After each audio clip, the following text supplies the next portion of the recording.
అందరికీ నమస్కారం అండి. అందరూ ఎలా ఉన్నారు?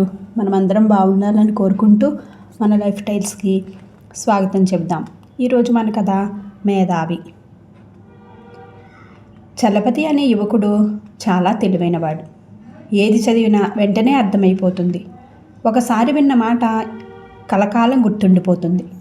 చిన్నతనంలోనే వాణ్ణి మహామేధావి అని చాలామంది అనేవారు. ఎంతమంది మెచ్చుకున్నా తన తండ్రి మాత్రం ఈ ఊళ్ళో అసలు సిసలు మేధావి సునందుడు. ఆయన మెచ్చుకుంటూనే నువ్వు మేధావి కింద లెక్క అన్నాడు. చలపతి ఒకరోజు వెళ్ళి సునందుడిని కలుసుకున్నాడు. సునందుడు చలపతిని చాలా రకాలుగా ప్రశ్నించి నీ పరిజ్ఞానం, జ్ఞాపకం కూడా మెచ్చుకోవలసినవే. ఊరి పెద్దలందరినీ ఒక చేట సమావేశపరిచి వారి ముందు మనమిద్దరము కూడా పోటీ పడదాం. బహుశా నువ్వే నన్ను ఓడిస్తావేమో అన్నాడు.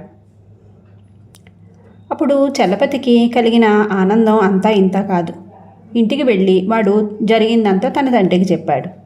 చెబితే తన తండ్రి ఇందులో ఏదో తిరకాసుంటూ ఉంటుంది, నువ్వు బాగా ఆలోచించుకో అని హెచ్చరించాడు. చలపతి తండ్రి మాటని లెక్క చేయలేదు. ఈ పోటీని చూడాలని ఊళ్ళో వాళ్ళందరూ సరదా పడ్డారు. పోటీ రోజున జనం తండోపతండాలుగా వచ్చారు. సునందుడు ముందుగా చలపతిని ఏమైనా ప్రశ్నలు వేయమన్నాడు.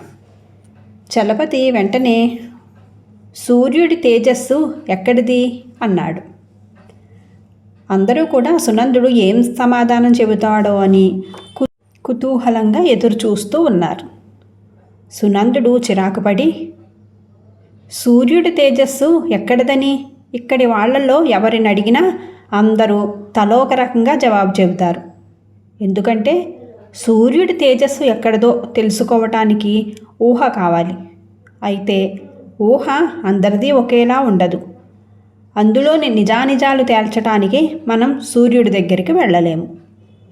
ఒకవేళ వెళ్ళినా బ్రతకనూలేము.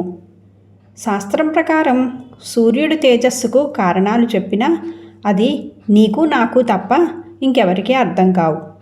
ఇక్కడ చేరిన వారందరికీ అర్థమయ్యే ప్రశ్నలు వేయాలని నీకు తెలియదా అన్నాడు. చలపతికి ఏమనాలో తోచక ఒక క్షణం ఆలోచించి పోనీ మీరే ఒక ప్రశ్న వేయండి అన్నాడు. సునందుడు వెంటనే చంద్రుడి కాంతి ఎలా వచ్చింది అని అడిగాడు. చలపతి తటపటాయించకుండా ఇక్కడి వాళ్లకు అర్థమయ్యేలాంటి ప్రశ్నలు వేయాలని మీరు కూడా గుర్తుంచుకోవాలి కదా అన్నాడు. సునందుడు నవ్వి ఏం నీకు మన ఊరి వాళ్ళు తెలివి తక్కువ వాళ్ళుగా అనిపిస్తున్నారా?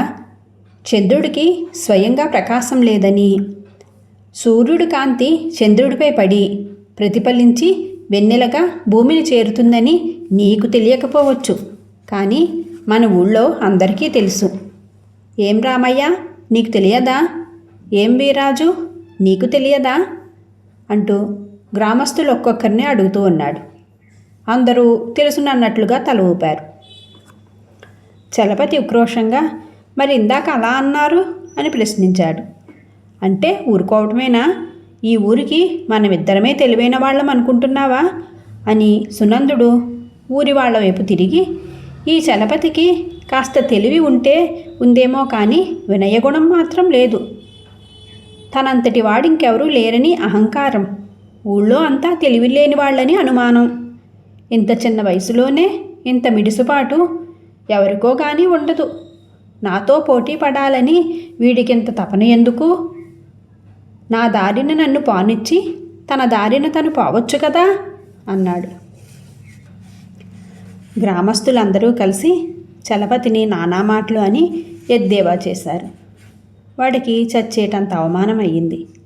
వాడు ఇంటికి వెళ్ళాక తండ్రి 4 చివాట్లు పెట్టి సునందుడి ముందు నువ్వు చాలవు, నా మాట వినలేదు, భంగపడ్డావు అన్నాడు. అందుకు చలపతి సునందుడు ఇలాంటివాడని నేను అనుకోలేదు.